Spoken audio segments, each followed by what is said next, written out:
Welcome out to Tackle Trading's halftime report. I got the amazing Coach Greg with me here today. And if you're new to Tackle Trading, make sure to always hit that subscribe button. And as you go through the halftime report, make sure to give us a like and share as well. And if you are new to Tackle Trading in general, go over there to tackletrading.com, hit that store page, and sign for a 15-day free trial for everything those pro members do enjoy. And with that said, let's jump right into it, Coach Greg, because we got some firing off action in the S&P 500 in the face of what I would describe as some negative economic data. We'll get into that economic data here in just one second. But first of all, pleasantries. Greg, how you doing today?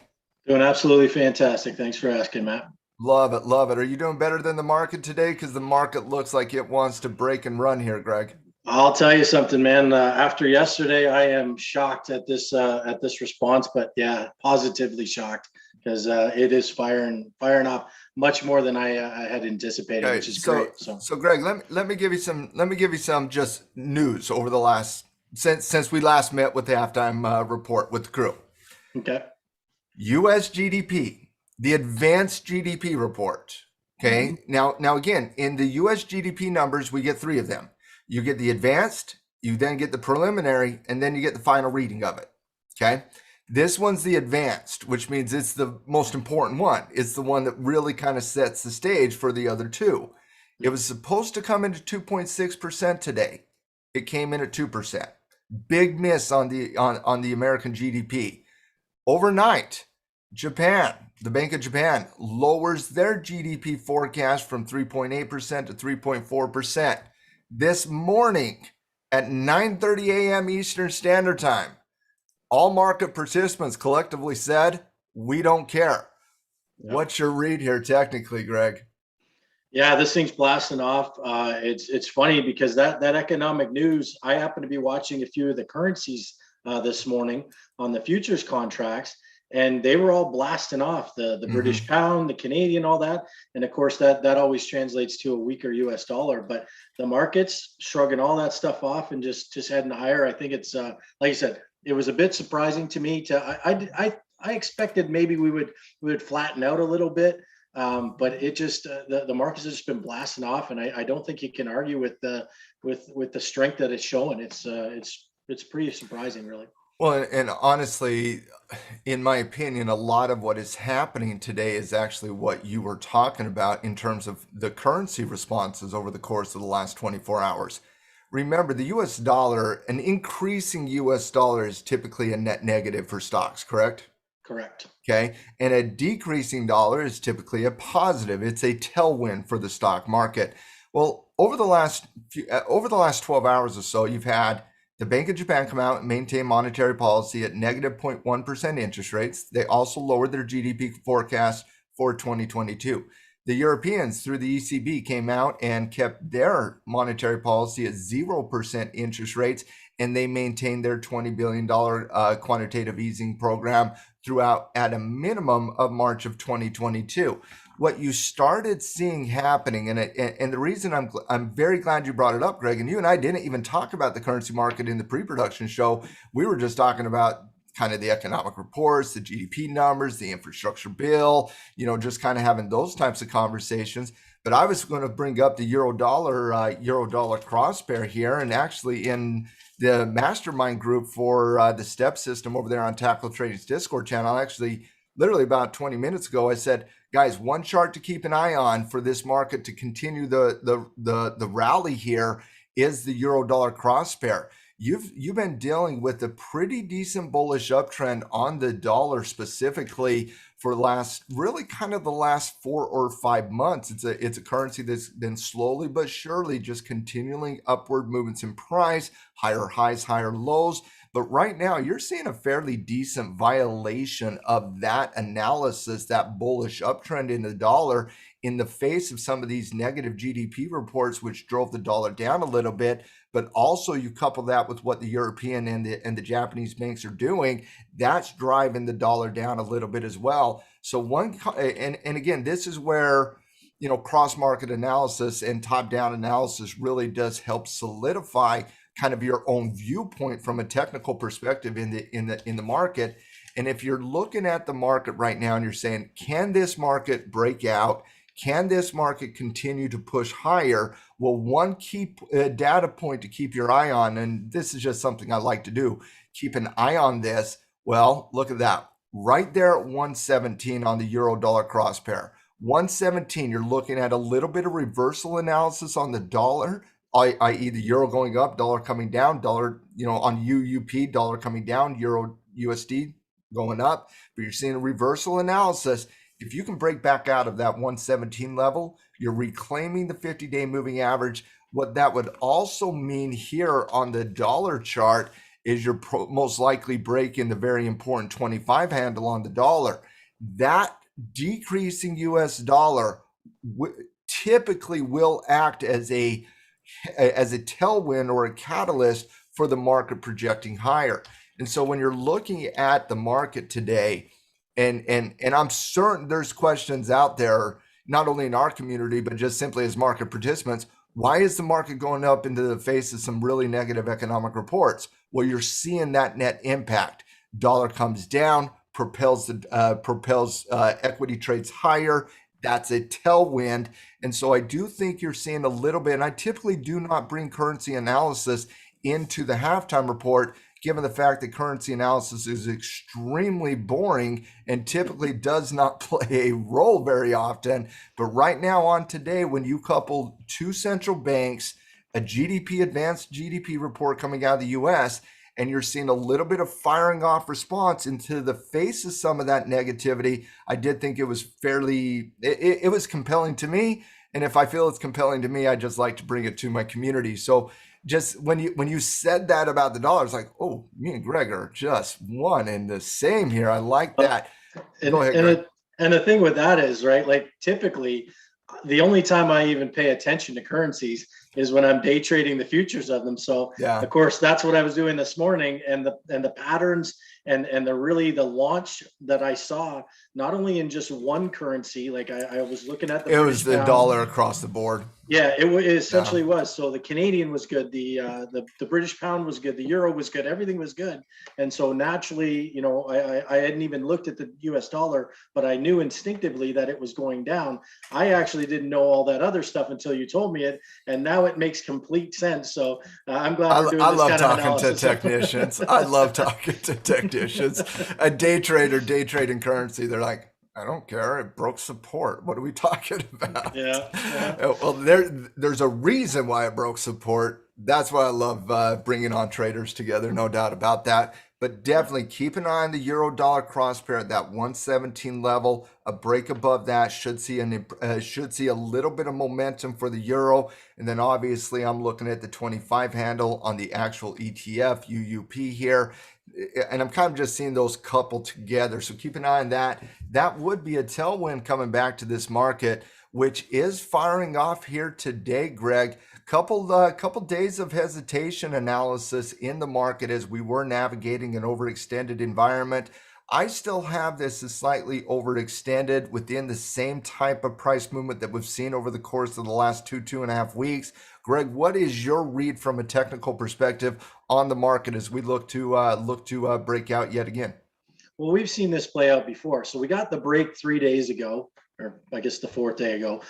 So we got a decent break, back to all-time highs again. Not really all that surprising to me that we took a couple of days off, right? Because it is, we had 1, 2, 3, 4, 5, 6, 7 or 8 days in a row where it was going up. So not really a big shock there. Trimming sideways. I like this sideways action. Like I said, when I saw the doji candle there 2 days ago, and then the red candle yesterday, my concern was that it was going to break back below that level. Well, today negated all of that, and it's set up real nice. So now we're just getting that sideways chop. And if it does that for a few more days, we get some moving averages catching up. We've got ourselves a high base. I'd be looking for yet another level to be beat, like say the 4,600, something like that. So I know. Call me weird. I just don't want it to break today. I don't blame you, buddy. Just give me one more day, Greg. That's all I'm asking for. Just give me one more day and let that 90 EMA catch up to it. Let's reset these technical patterns. But I still think it's an environment where, and I've been saying this for the last little bit, it's still an environment where you're increasing your bullish bias to the marketplace. You're in an environment where if you see a trade, you take a trade, right? I mean, that's just the environment we're in. And you look at some of what's moving in the market today, and I'll just give you an example. If you see a trade, you pull a trade. I was talking to Coach Frank here earlier today, and him and Tim were geeking out on plug power here, breaking up against that 36 handle. You see a trade, you take a trade. Greg, you were talking about plug power as well. In fact, excuse me, I misunderstood. You were talking about plug power, and they were talking about Lucid Motors, I believe. Both of them firing off here today, breaking out of right shoulders. And when you put that on a weekly chart, that looks really, really good on that 29.5 breakout there. So again, it's an environment where the market has been solidifying itself. It's been stabilizing. It's really moving on positive earnings, but you have a little bit. And again, I haven't given a lot of the major news of the day. We've just been talking about kind of the market response from a currency perspective. But you see a trade, you take a trade. Now, what is happening here today, if I can come back to the S&P very quickly, guys, just to go through some major news items very quickly. We already talked about the GDP number. We've talked about the central banks. Some of those are just high level news items.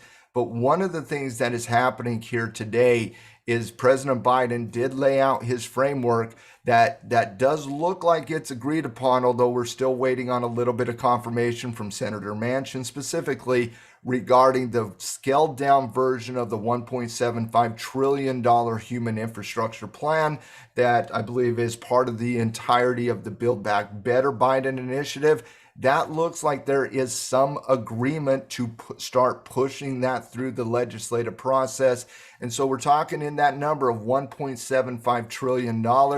That means the infrastructure deal starts to get some traction moving again. That's the 1.2 trillion traditional infrastructure bill. And it does look like today we are going to be seeing that start to go through the legislative process. Once again, the traditional infrastructure bill. So you got some stimulus type movement happening here today that's offsetting some of the negative GDP economic reports, and that's what really is transpiring from a cash open, and that's on the backs of just some major earnings reports, and specifically out of Ford Motor Company. Just absolutely gangbuster report here on the overnight. We'll cover that here in a second. But Greg, coming back to the S&P, I just wanted to give a little bit of that high level news that the market is paying attention to. Coming back to the market, S&P, little bit of a high base, good price response here today. Dow Jones kissing off the 9 EMA. The NASDAQ kind of leading the charge here. On a multiple time breakout here as well. And then the Russell 2000, when we talked about this yesterday, a little bit of a downward movement in price, specifically on the Russell 2000. We were looking at finance, we were looking at energy, and we were looking at some of the sectors with Coach Tyler yesterday regarding why the Russell was underperforming. And a lot of it's tied to energy. A lot of it was tied to finance. And what both Tyler and I were looking at is, let finance retrace. We'll love that. Love that retracement. Let XLF, let that retrace. We'll start looking at that from a retracement perspective. You're now looking at the Russell 2000 perhaps increasing another support level as we go into that breakout channel of 2300. Greg, the reason I want to do that rapid fire style is just now to throw it to you. Are you seeing anything in the indexes that stands out to you in comparison to what we are talking about in the S&P 500? Yeah, the Russell. If I'd been talking to my buddy Tyler yesterday, I would have told him it went down because it hit resistance. But I've been telling him that for 10 months now. So, yeah. But anyway, no. Really, the Russell is the response. Like I said today, the response off that I don't know if that's your 20. It's a 20. Yeah, it's the 20. Response off the 20 is fantastic because honestly, the size of that red candle yesterday. That actually caused me a bit of concern. I thought with that, it pushed and closed very close to the bottom there. I thought that was showing a bit of weakness. So really quite surprised, much like I am the S&P 500, that we got a real snapback today. But you kind of detailed all the reasons for it, right? It's making a lot of sense that way. And yeah, I looked at XLF yesterday, and I was like, yeah, okay, it's okay. And I look at it today and go, yeah, that's kind of attractive, right? So all of these things are setting up. The indexes are doing what I expected them to do. The NASDAQ, right? If you've been watching Apple exploded today, and its earnings aren't until tomorrow, or I think maybe I after was the going to close say today. we don't even know those numbers till tonight, and all of a sudden we're pricing in a positive earnings response out of Apple. Exactly. I can't say I blame them that much. It's been a pretty decent earnings, especially for like companies like Apple. Look at Microsoft just a couple of days ago. But Exactly. again, I kind of want to see the numbers first. If I'm trading Apple, investing, I mean it's an investment, but from a trading perspective, kind of want to see those numbers first. Yeah, and it's just, when I don't always, obviously I do the top down analysis, always look at the futures contracts, but when I really start to dig into my positions, and I start to see things like this from Apple, right? A little bit of sideways chop there and then a big move today, then I Yeah. start looking back and I go, okay, well, what else are we seeing? Well, we're seeing that in the NASDAQ. We saw that, like you said, Microsoft had a good earnings, right? We're seeing some of this stuff coming along, and it's been very positive. Like this earnings season has been very positive. Obviously, there's some outliers there, but overall, I think it's been pretty decent, and we're seeing it in the charts, which is really what you want to see, right? So, very happy Well, with the response right now. and you can always compare something against something else, right? And it's a little bit of the eye of the beholder analysis, but the entire market is taking this earnings season as a positive. Would you agree? 100%. And it has been a positive catalyst for the market. There's no denying that. But Yeah. this earnings season is not better than last earnings season, and it's not better than the earnings season before that. But where was the market starting this earnings season, and where was it starting the last two earnings seasons? Those are very Yeah. important. You're coming from bottom analysis. You don't have that bar is not too high when you're coming from a low point. When you're coming from a high price point, that bar's established a little higher. You got to do a little bit better. And so far, so good from an earnings perspective. And again, when you're talking about earnings today, like there's one company that comes to my name today, and it's because of what Ford. It's not only because of what Ford posted from an EPS and a revenue perspective, but by raising their full year guidance 10% today, Ford, they basically said, all you other companies that are worried about next year, you got to see what we're doing. And it was just a very, very positive report coming out of Ford. We'll get into that here in just one second. Greg, from a commodity perspective, obviously the commodities we like to look at on a daily basis are gold, crude oil, copper, Bitcoin, these types of things. Let's first start with crude oil here as it navigates the first test of the 20-period moving average over the course of the last, honestly, since the last time we kissed and confirmed here. Look at that. Look at the heat coming in. Look at the heat. Look at that cross there. Doji candle, upward moving in price. From that point on, we're talking a little bit more than a month ago, we have yet to test the 20. We're seeing a very similar test this time as we saw early in this price run in crude oil, testing with a very volatile test against that 20-period moving average. But once again, kind of holds, forming a little bit of a hammer candle. Greg, what's your read in the crude oil market right now?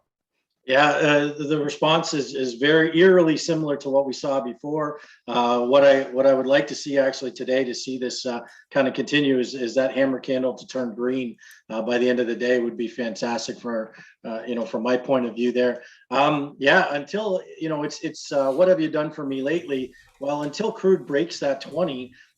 This is just an opportunity as far as I'm concerned.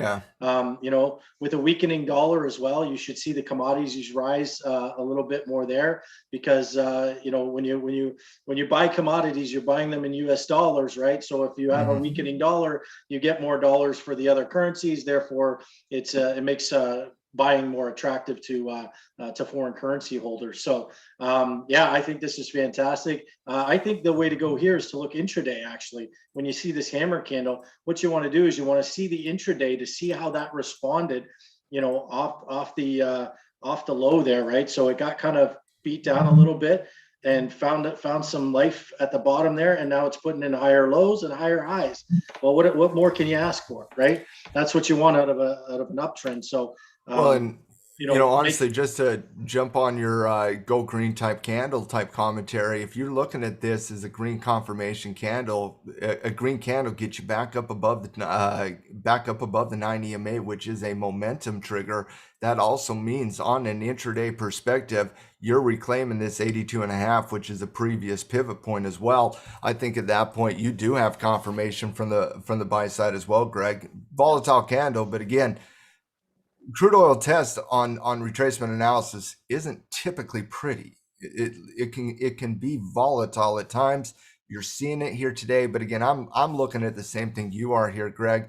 I'm looking at that test of the 20, saying if you can go green, you're reclaiming 82.50. You're getting back up above the 9 EMA. It does look like at that point you might want to run to 85. I like that as well. Looking at it from an energy perspective, Greg, if that confirms, do you see a little bit of a different pattern here? But if crude oil does confirm, typically we have seen energy stocks rise as well. Crude confirms, does that give you a little bit of, hey, I want to go look at the energy space, maybe pick up a couple trades here as well? 100%. Yeah. So like if this can hold the 20 here, the XLE that we're looking at, and you've got your 9 sitting right there, I think getting in above the 9 there puts you in a position to get back to the high point here. So all of this kind of all these kind of technical reads, they depend on the big product, right? And the big product is crude. And honestly, I like the setup. I do like the setup. Like I said, if I had my wish, I'd love for a green candle to close today. And then, like I said, looking at it, heading back up to 85.5. I think it's in the cards for sure. And so many people have been projecting $90 to $110 on the crude oil, including us. Like my target's 90. I'm right there with that. In that journey to get to 90, in that journey to get to 100, in that journey to get to 110, wherever it wants to end that journey in this bullish trend, you're going to have multiple moments like this where it's going to test that 9 EMA or that 20 period moving average, or it's going to consolidate and threaten the intraday support levels multiple times. So far, so good here today with crude testing, coming back up, hammer candle. I'm with Greg. Though. Go green, go big. Let's move on to gold analysis, Greg. 1800 seems to be a little bit of a peg here for gold right now. It's showing a little bit of defensive mechanisms above those 200-day moving average and that cluster of 950 in the 20. Greg, we've been looking at gold a little bit more in recent analysis as these short-term trends are trying to solidify themselves. But one thing I can't overcome, Greg, here on the gold chart, because there's so many, let me just put it like this. There's so many pretty charts out there. Indeed. One thing I can't overcome is the wickety-wick volatile nonsense that the market cannot even figure out more than 4 or 5 hours in the gold market. But even with that said, you see that constant projection going up. You see moving averages play a role. You see the volatility stop on a dime. What's your read here in the gold market, Greg?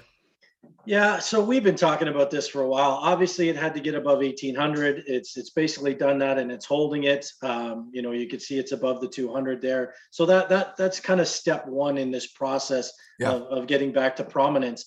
There's still a lot of overhead resistance here. The 1840, you called this months and months ago. That 1840 is a very important level, right?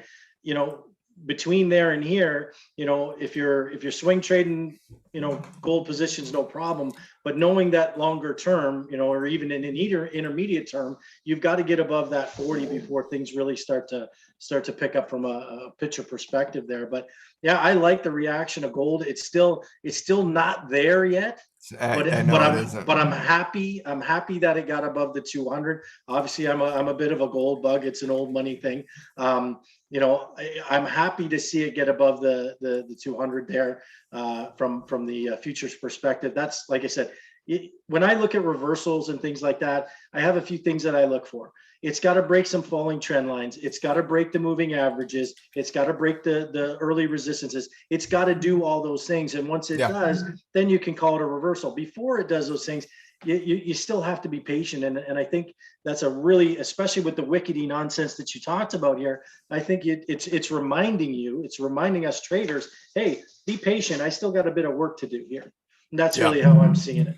Well, and again, I just come back to the first thing I said when we were looking at gold in an environment where you have an entire market solidifying itself. It certainly feels like Santa Claus is coming to town a little bit here, and the entire analysis we've had from September on is playing out the way we kind of thought it would play out. In that environment, it's just like, why mess with the directional nature of gold in that environment, right? Especially when you get so much. And I don't know if I was the gold guy for so long, and I still am the gold guy, but like Tim was always the Bitcoin guy, and I was kind of the gold guy from a traditionalist perspective. I kind of feel like at this point, Bitcoin's an appropriate hedge from a digital perspective when you are looking at gold analysis, inflationary analysis. And if you're looking at it from a trading perspective, there's not an argument for gold versus Bitcoin. From an active trader's perspective, you get a lot more consistency in the Bitcoin charts, in the Bitcoin analysis, in my opinion, than you do the gold analysis. And quite frankly, one of the biggest frustrating things as a gold guy for decades now is gold moves on so many different macroeconomic themes and Bitcoin doesn't, which means it's an easier asset class. Because if you're truly gonna analyze gold, and you got to have an understanding of macroeconomics, you have to have an understanding of hedging techniques from a digital versus a physical asset perspective, and most importantly, you have to understand what gold means to the market participants from a safety mechanism perspective. Because the entire analysis on gold typically is inflationary.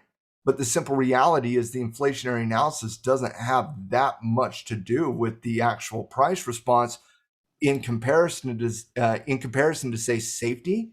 Whenever you see a safety argument, gold pops, gold runs, gold's momentum in those environments. When you see inflationary data, gold is extremely mixed. It's a very difficult asset class to analyze from a top-down approach to the marketplace. Bitcoin, pretty simple from an actual what drives it from a macro perspective. So I think I'm coming on board with that short-term analysis here, Greg. Coming in, we said this yesterday on Bitcoin. We were talking about it in a more traditional retracement analysis. Coming in with some fire yesterday, but look what happens. We talked about this yesterday. All reversal analysis, all retracement analysis first starts on the intraday levels. You identify it on the daily chart here. You identify the retracement. You identify the support zone on the daily, but then you actually drop it down into your favorite intraday time frame to see that market really start to build support. And you start to see that 58,000 build support. Look at the tight level of resistance right there north of 59,200. Break out on the overnight action right with the European Central Bank open, and then look at that fly. Greg, the question I have for you on Bitcoin, you're a recent new investor in the Bitcoin. They got me, man. They got you. A traditional old money homes, the Canadian.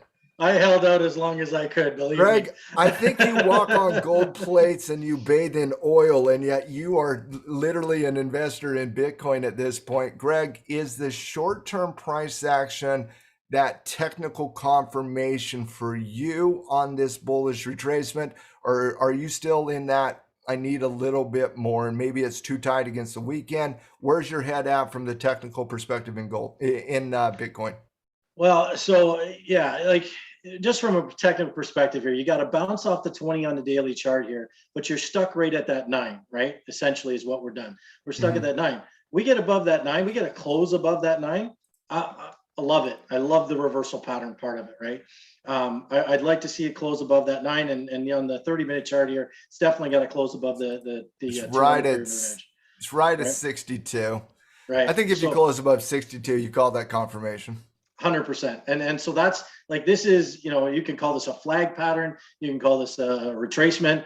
I just like, again, this is kind of the theme for me today, is I love the response off the 20 moving average, right? It tried to rocket yesterday. It hit that and popped back up late in the day, even though it was red candle. Guess what? It tried again today, and now the buyers came in and said, I don't think so, and they popped it back up here. So now, can they finish the job? If they can finish the job, I like it going back to 67 there, right? So I think there's opportunity here. Like I said, for me, the only confirmation is obviously above the high of today's candle is really where I want to see it. But yeah, from a technical pattern, I don't think you can argue with this. One of our favorite patterns here at Tackle Trading is obviously a flag pattern, and this is about as flaggy as it gets for me. So Well, and again, I'm that technical junkie that likes accurately labeling things, right? And so I'm a little anal about it to be honest. And so when you talk about flags versus retracements, they aren't there. There's some important differences for me.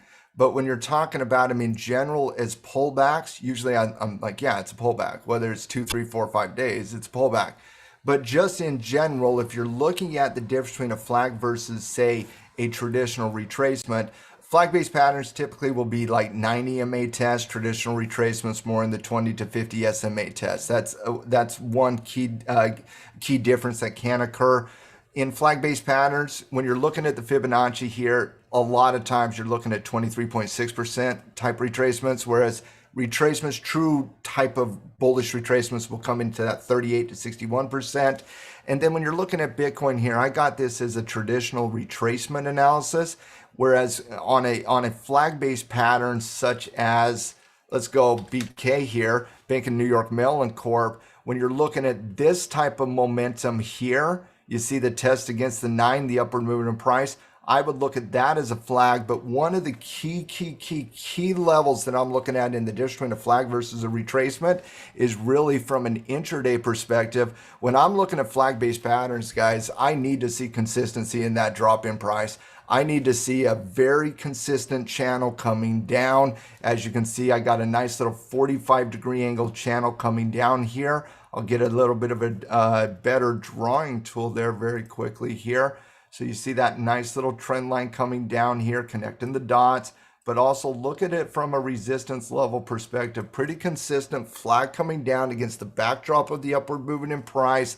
You look at that breaking out there with additional confirmation above 59.5 on BK. That to me would be the more traditional type flag-based pattern. Whereas when you're looking at a more of a traditional bullish retracement, and again, Bitcoin can be very volatile, but when you look at that more traditional retracement, it's just a little bit deeper. And because it's a little bit deeper, typically it's a little bit more inconsistent from an intraday perspective. And then when you look at that on that 30-minute chart, you don't see that standard 45-degree angle down.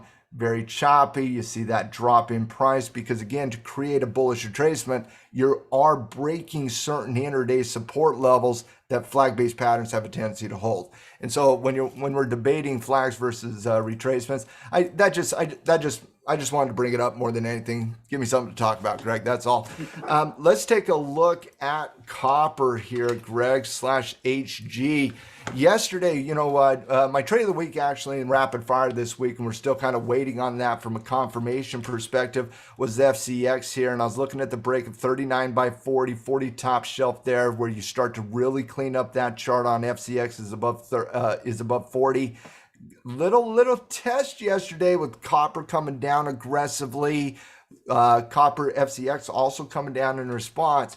Greg, on /HG, you are now finding a little bit of slowing momentum inside candle, right in between, right above north of that 50-day moving average. When you're looking at that retracement analysis I just talked about, you are at that bottom basement 61.8. And I said yesterday, Greg, I said for the FCX analysis to stay true right now, you got to hold here. So far, so good, Greg. What's your read on the futures copper chart here?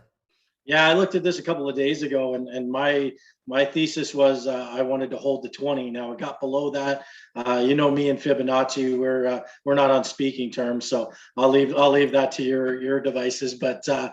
yeah, I think it needs to hold here, especially obviously above that 50 there, the 50 moving average. But overall, yeah, I like the retracement. If it can hold here, it looks good. So.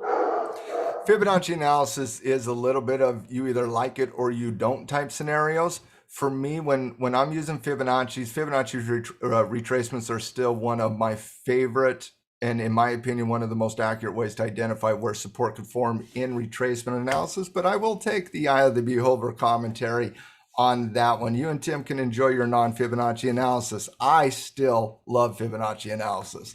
Now, looking at the rest of the market here, guys, let's go ahead and let's shift topics here. Let's talk a little bit. Oh, very quickly, Greg. Agree or disagree? Copper holds right now. FCX breaks out at 39 again. Yay or nay? I say yay. I'm a yay as well. All Yeah. right, let's talk a little bit about earnings here today, Greg. And I got a lot to cover, which means I'm going to rapid fire the numbers. Greg, if you see anything you want to add from a commentary perspective, an analysis perspective, you see any hypothetical trades on these types of reports, just go ahead and interrupt me and say, hey, Matt, let me take over for a second. So let's first start with the news of the day from an earnings perspective.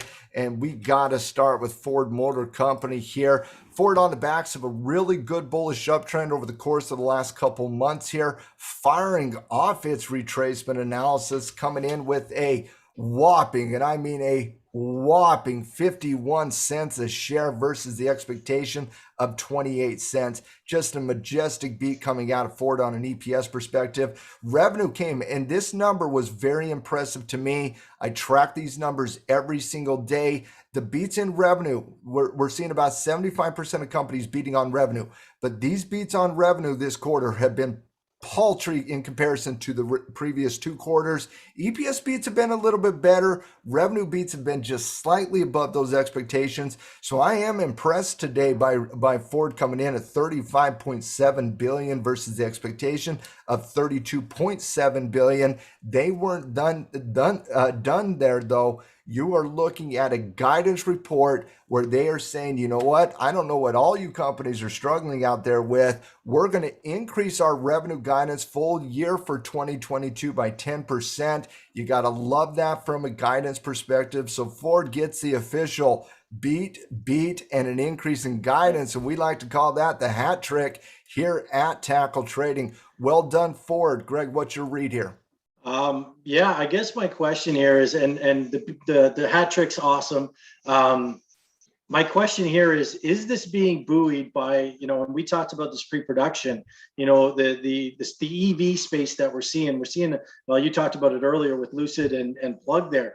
Yeah. Is Ford, because Ford, from what I understand, they're getting more and more involved in the EV space. Is this getting a boost because of that as well? Like yeah, the earnings numbers are fantastic. Raising the guidance 10% is great as well. Do you think that this has any boost due to the EV space as well?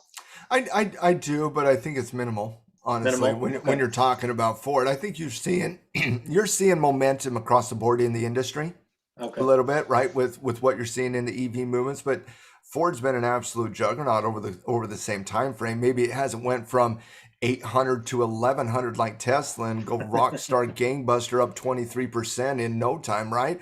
But Yeah. in the last month and a half, you've quietly went from 12 and a half all the way to 17 and a half, which is a better price response from a percentage perspective when you think about it. And so Ford's been doing absolutely gangbuster. But again, when you're looking at this revenue number here, and again, I do think that the entire space is getting a little bit of theme-based movement to the upside. But I'm just impressed from the raw numbers perspective. I mean, their raw numbers are extremely impressive coming out of Ford. And whereas EV is still going to be a major part of Ford in the future, it's not a major part of Ford today. Yeah. I'm just impressed by their numbers. And yeah, are they getting a little bit of the EV love? Maybe. Or maybe the EV movement is getting a little bit of what's happening in Ford. There you go. Two You know what I mean? perspectives. Yeah, Yeah. I hear you. Because again, which one started moving first? Well, chicken or the egg.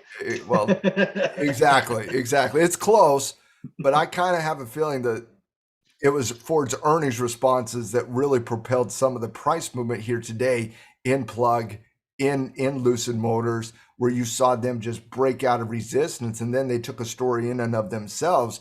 But it was on the backs of Ford's report, in my opinion. Yeah, is the reason I asked you that is because recently I've started to see Ford commercials where they've been touting their hybrid Well, F-150, and yeah, so they want to like stop paying Tesla credits. well, no, it's the way I looked at that is like I hadn't seen those until just recently. Now Mhm. I live in Canada here, so maybe you guys have been seeing it before us.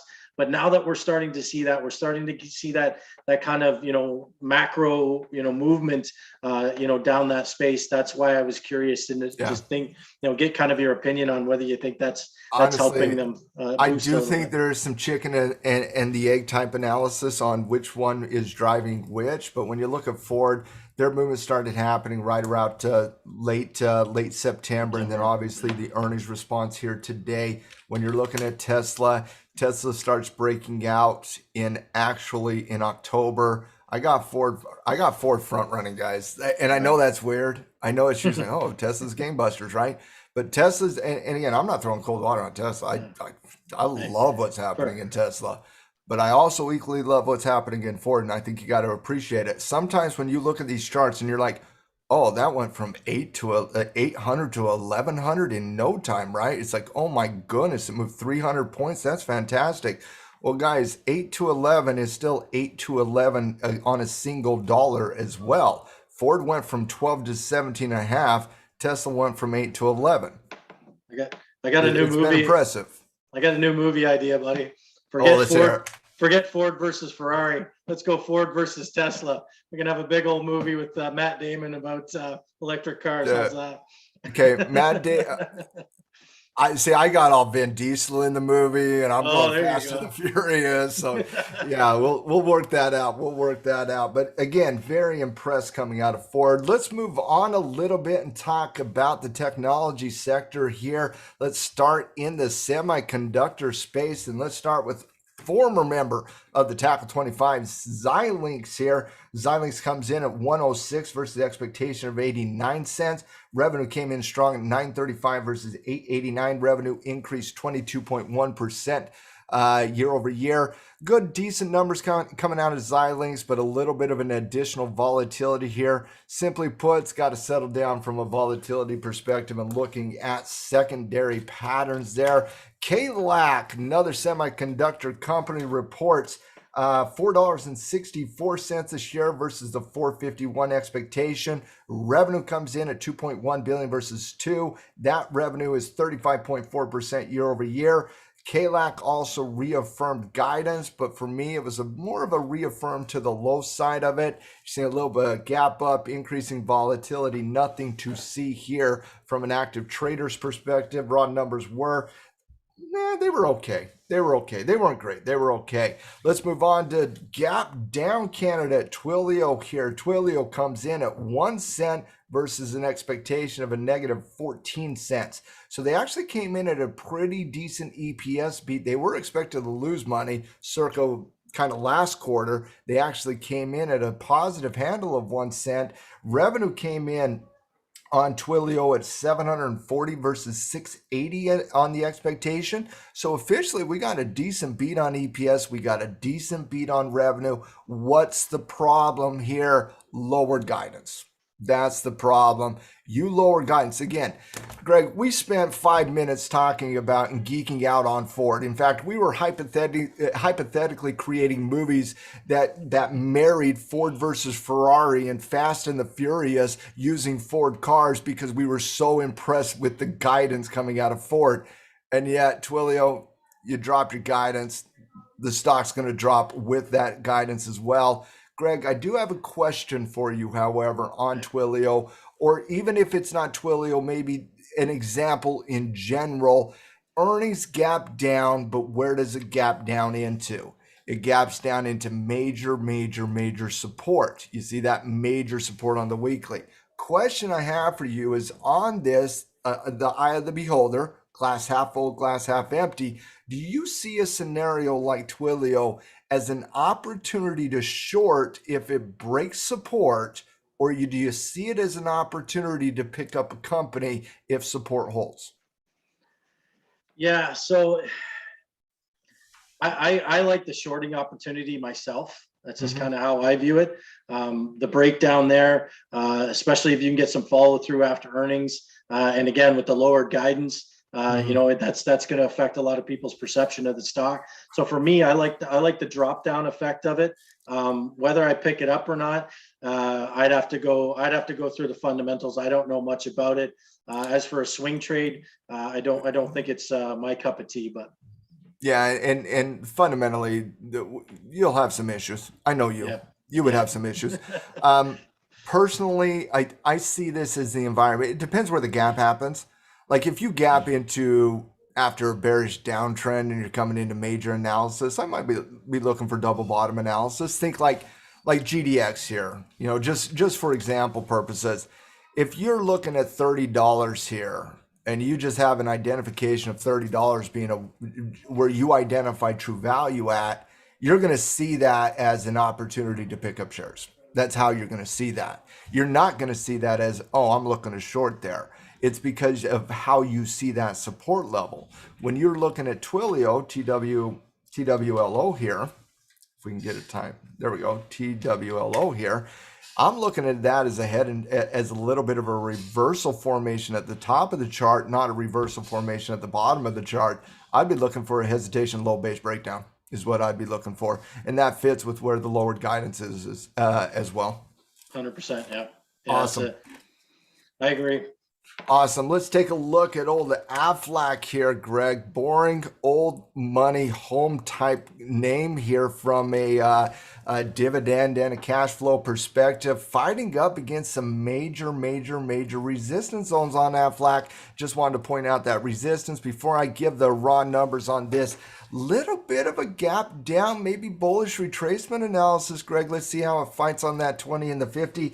Aflac's numbers, though, fairly impressive from an EPS perspective, 153 against the 130 expectation. Revenue was missed, though. Yeah, and guys, I said day one of earnings season this quarter, you got to start with beats and beats. And if you don't have a beat and a beat, you got to have a really good guidance report. But you got to start with the beat and a beat here.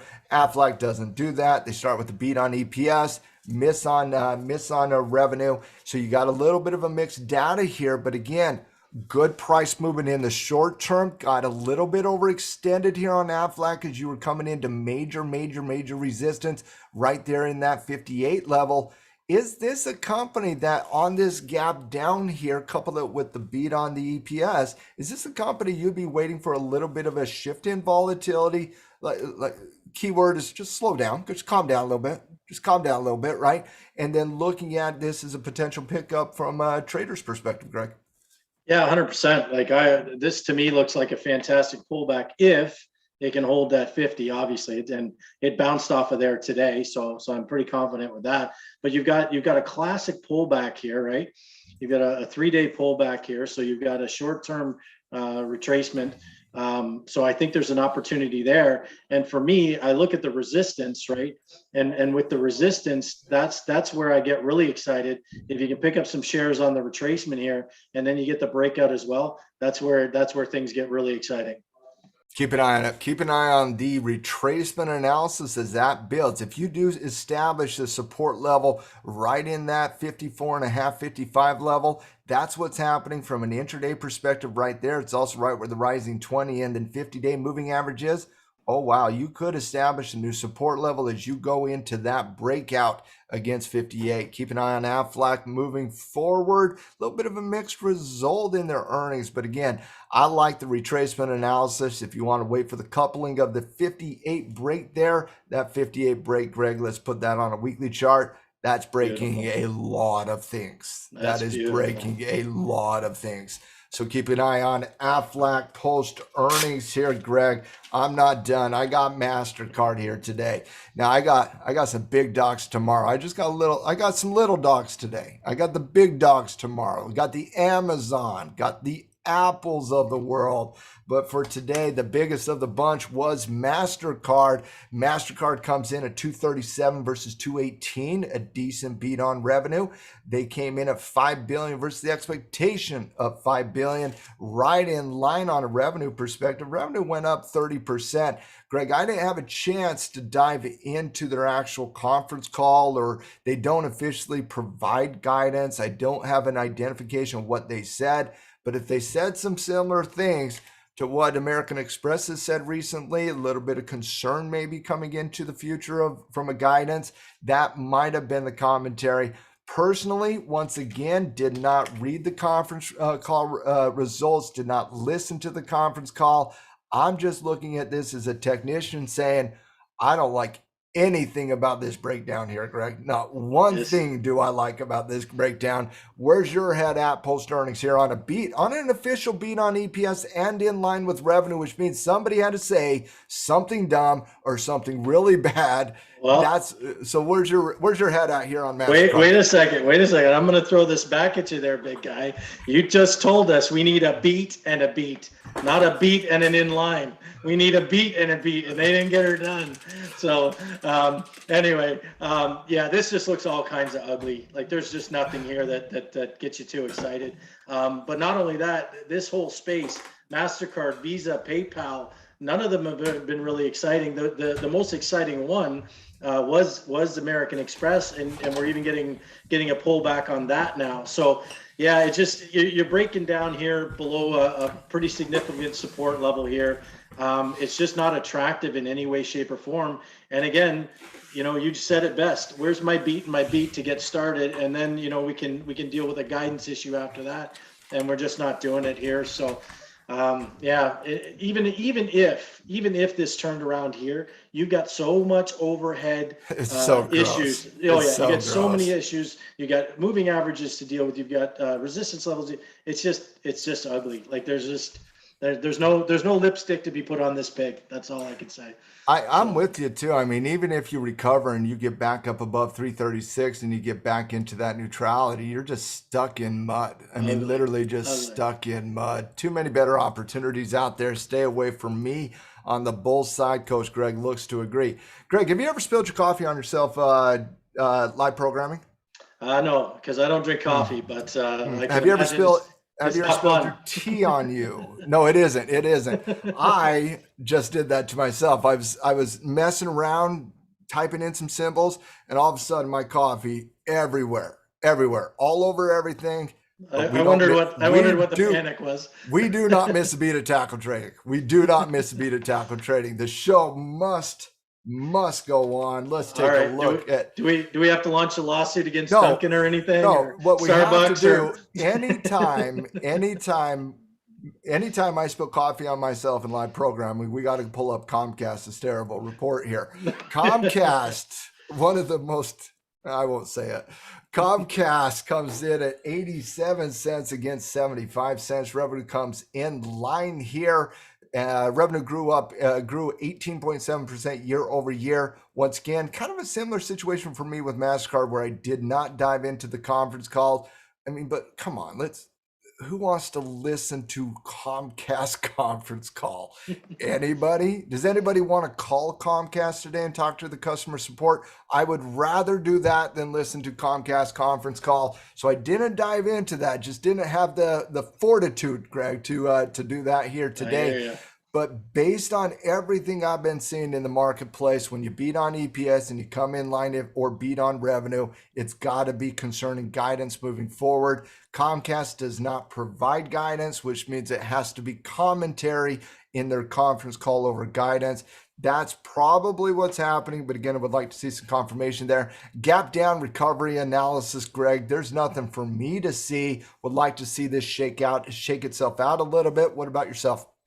Yeah, it's in a solid downtrend, right? We got lower highs and lower lows. This earnings just kind of continued that. They battled back a little bit, but this has got nothing for me. And we used to have that game on the halftime report. Buy one, hold one, dump one, and this was one of the ones we went through. At this point, it's probably be a dump for me. So it's not pretty right now. It's not pretty. I agree with that. Let's move on. Darling, industrial, giant, Caterpillar, maybe Coach Greg. Coach Greg, when I think of you, I do think a little bit of Caterpillar. I do. I'm more of a John Deere Now, I guy, was but going to close say enough. Close John Deere enough. too. John Deere too. Okay. I could see this. I could see this. Can I get you to sign up for reversal analysis with an increase in support in the reversal analysis, kissing up against a positive reaction to earnings when you're fighting against reversal analysis from a resistance perspective? Raw numbers first. I'll paint the picture second, and then we'll see if Coach Greg agrees. Raw numbers 266 against 226 expectation. Good beat on EPS. Revenue came in line, but slightly missed officially. 12.4 versus 12.6. Once again, you're not coming from the tops, you're coming from the lows. Keep that in mind. Revenue grew 25.5%. Now, Greg, reversal analysis. Let's talk about it a little bit. Number one, it starts with double bottom analysis. That's what it always starts with, right? You got to see support hold here.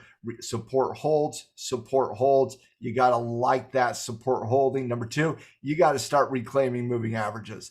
By reclaiming the moving averages, you start punching up into resistance levels that you have previously not been able to do. Look at the 20-player roll. Look at the 20-player roll. Before earnings, you pop, and you come back up in to the same resistance levels, and now you're fighting up against the 50. So what you have here is a nice little W formation reversal. Let me draw it for you a little bit. I'm geeking out a little bit here on that W, but you got that W. See that W, everybody? Now, the final confirmation is you're looking at previous old support, old resistance, new established resistance, and you're coupling right there. You got some chop here, there's no doubt, but you're looking at an upward movement in price that is reclaiming all of those levels on a positive catalyst on earnings. And one of the things I love in reversal analysis is I do not love when you start from the low point in reversal and then you just break out, because that's more V-shaped type stuff.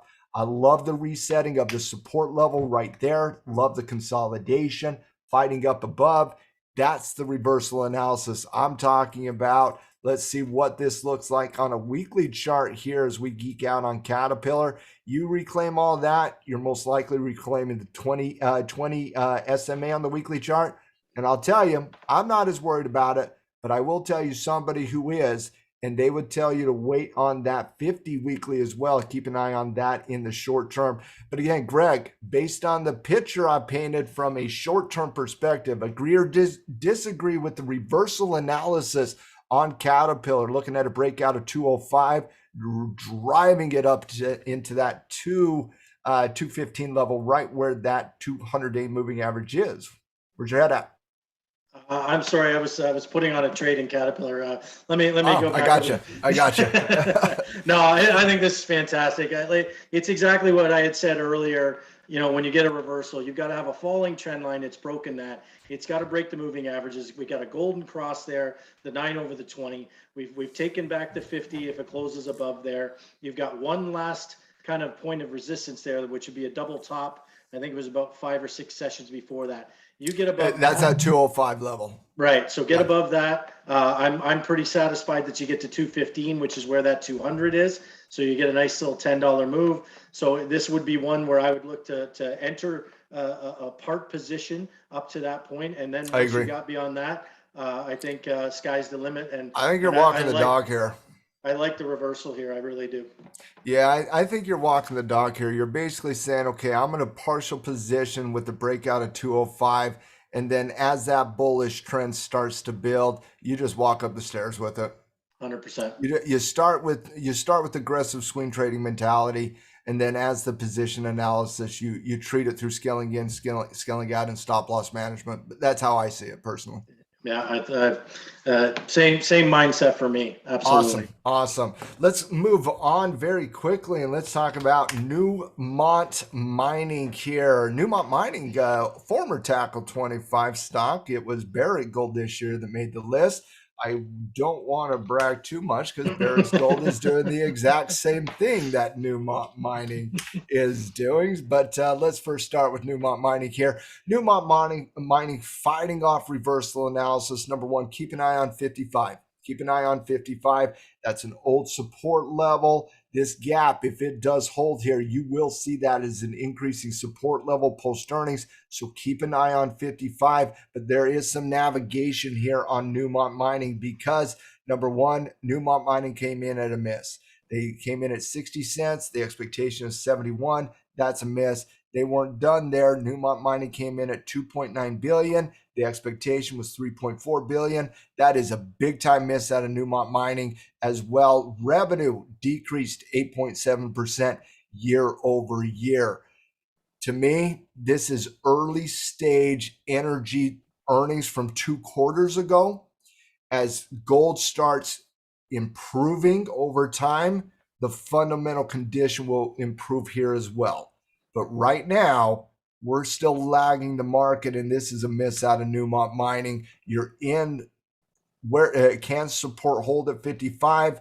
Where's your head at here post earnings with Newmont Mining? Well, I think we've been saying this for a while, right? Gold is trying to make a play. It's trying to make a reversal. I can't count the number of times that I know I've said it, and I know you've said it on the halftime report. It's not going to go straight up.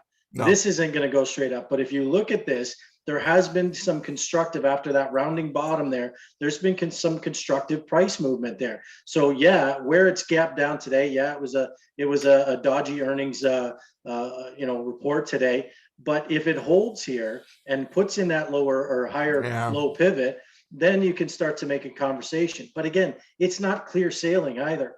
You've got things that you're going to have to fight through, levels here, resistance levels, things like that. But if we are looking at, as you said, the last couple of quarters, gold's been beat down. The price of gold's been beat down. How can we expect really stellar earnings? Well, especially the average over the last quarter, right? 100%. Recently it's been improving a little bit, but those things take time when you're talking about the spot 100%. price and impacting earnings, and they just do.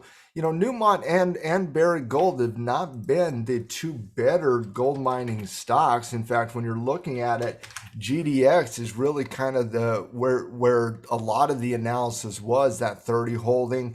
And I do think you fought against the 200-day moving average circa right here, and you lost right there. And so again, though, I'm looking at where can support form here. That's the only thing I'm looking at right here. Where can support form? Because you've had some really good momentum in GDX over the last month and a half. You've had it recover its price, V-shaped recovery. We have yet to see a traditional flag. We've yet to see a traditional retracement. You're seeing that right now for the first time after a 12% price movement to the top side. I think it's okay for gold to have a little, or GDX to come back down, reestablish support. And I feel this is so important to be able to reestablish support somewhere 32 or north of 32. And the reason I say that is you ran a mile and then some when you tried to fight up into that 200-day moving average. You were completely overextended. Look at your RSI. As you fought into that 200-day moving average, you were completely overextended on your RSI. Any price projection was overextended to the top side. That's what happens when a market will move 12% without a retracement. This is the first time we've seen a little bit of a weakness in that GDX argument. Let's see how it navigates. But for me, you got to form support above that 20-day moving average. You got to form support at that 32 handle, because after that, it's no longer retracement for me. It's more just choppy neutrality and just ugliness. Let's see how that support forms. Stay with us as we track that over the course of the next few days in the marketplace. And then certainly Liz, they were not good enough for me to actually spend the time to get the raw numbers. I just saw a couple different stock charts that did pique my interest from a earnings perspective. And no, it was not Wendy's company, but it was now looking at ServiceNow company here. Pretty big company. I just didn't want to get the numbers. What I do like about it, though, is when you look at this, look at the consolidation, high base scenario, but just wanted to dial that in. Look at that intraday trigger right there at above 693, 694. Keep an eye on that. That's the only one outside of the ones we've talked about in earnings roundup. Greg, man, it is, what is today? Thursday? Thursday, buddy. One more day of earnings? One more day. One more? I kind of feel like I'm getting my sea legs. Let's go. Yeah. Let's Good. go. Right. Let's go. Well, we got big Apple players tomorrow. are coming. We got Apple tomorrow. We got Amazon tomorrow. We got some big dogs tomorrow. I can't wait to see those numbers, those raw numbers coming in tonight.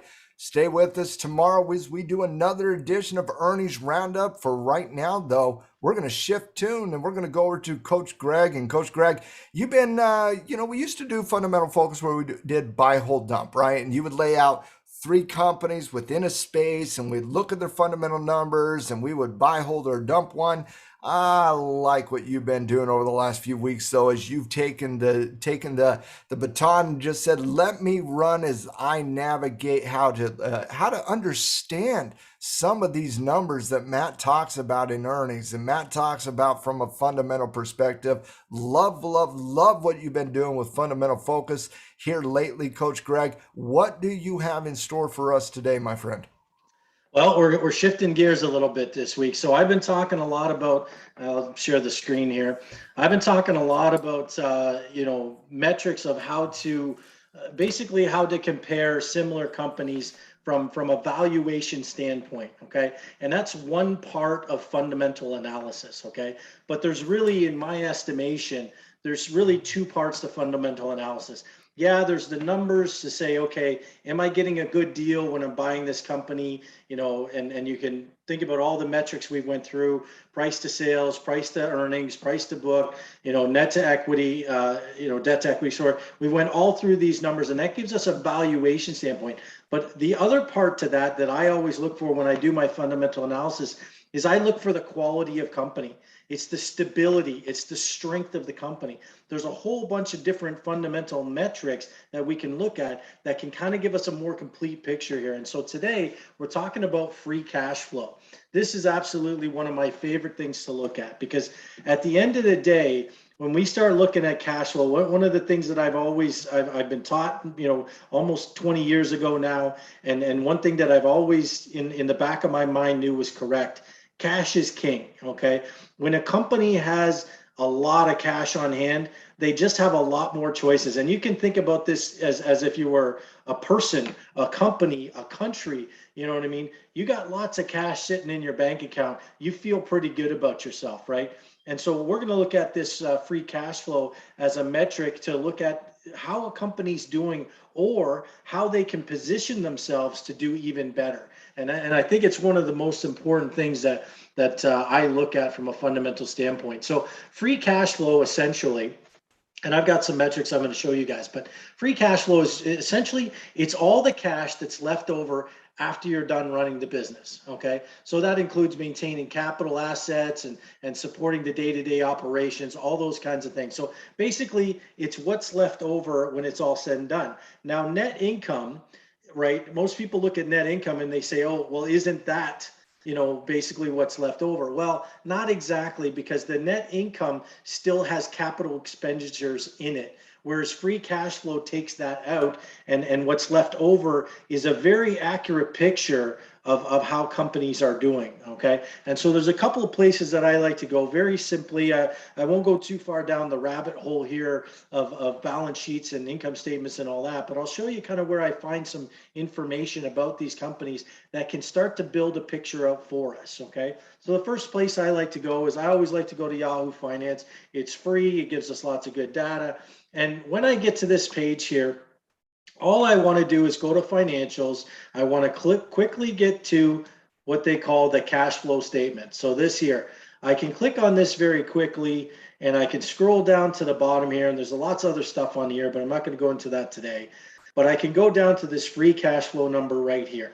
So as I kind of defined it here, free cash flow, after everything's all said and done, how much money is this company sitting on where they can do a bunch of different things with that? With the free cash flow, they can pay dividends, they can pay creditors, they can pay interest, they can actually invest in other businesses. They can build other income streams with that extra money. So the bigger that pile is, the better. However, that's not the only story. What you want to look at is free cash flow. Is it increasing or decreasing? Okay, so free cash flow can be a very good indicator of potential problems within the business. Now, if we look at Coca-Cola, and this is just what I used here, and I've been doing this for a few weeks using Coke and Pepsi, the old Pepsi challenge here. What I look for is I look for increasing free cash flow, because what that tells me is this business is very good at creating more free cash flow while still making profits, while still running their business.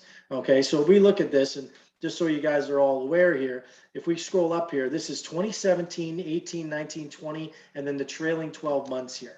Okay, so when I scroll down and I look at this, they had 5.4 billion in free cash flow in 2017, 6.2 billion, 8.4 billion, 8.6, and now the trailing 12 months they're let's say $11.5 billion in free cash flow. That tells me that Coca-Cola is very good at managing their business, and there's a bit of stability there when you get these years going by where you're getting more and more cash flow. Okay, so just from a stability standpoint, this is one way to look at this metric. Okay, and it's a very important thing, because again, when you take all the other stuff away, what's left over to really, like I said, grow the business, repay the shareholders through dividends, buybacks, things like that, pay off any creditors or interest if that happens to be a concern of the company itself. So very good metric here, but this is not where it ends. There's another metric which is exactly the same, but it's put down in a little bit different language here, and it's actually a ratio called price to free cash flow. Okay, now the difference between just looking at the free cash flow number, which I just described, and looking at the price to free cash flow is now we can use this metric, the same metric that we looked for stability. We can actually look to see if it's overvalued or undervalued as well. So we can now put this in our toolbox with price to earnings, price to book, price to sales, all those kinds of things. And so we can see if something may be overvalued or undervalued in comparison to another company. So if I scroll down here for the Coca-Cola, what you're going to see down here is you're going to say P/FCF here. So that's price to free cash flow, and you'll see TTM, which means trailing 12 months. So right here, you've got 92.61. Well, what does that number mean? It actually doesn't mean much unless you can compare it to a similar company in the same kind of industry, which is the way we've done everything we've done fundamentally on these Thursdays since we started this. It's the same thing. We have to compare the two. Now, what I can tell you is when we start looking at overvalued or undervalued, obviously overvalued is when these numbers are really, really high. Undervalued is obviously you'll see these numbers to be lower. So if we look at Coca-Cola here, we got a 92.61. Now we got to put that in some kind of context. Well, let's take Coca-Cola's closest rival and throw on Pepsi Company here. Now, if we look at Pepsi Company here, their price to free cash flow is 235.33. Okay, so if we were just comparing this just on these two on this one metric between these two companies, we could say, okay, well, we're paying a fair bit more for the same free cash flow if we're buying Pepsi Company versus Coca-Cola. Now, that can't be your only fundamental metric. That would be silly just to use one. But you can add this to build out that picture that I talked about. So we can say, just from this standpoint, perhaps Coca-Cola is a better value from this metric than Pepsi Company is. So it's just a way to do that. But essentially, the one thing to remember about free cash flow, or two things, I guess, is one, it can show us stability, right? In increasing, it's got a trend like anything else, right? We're all traders here. We look for trends. Well, the trend for Coca-Cola is going up, and that's something we want.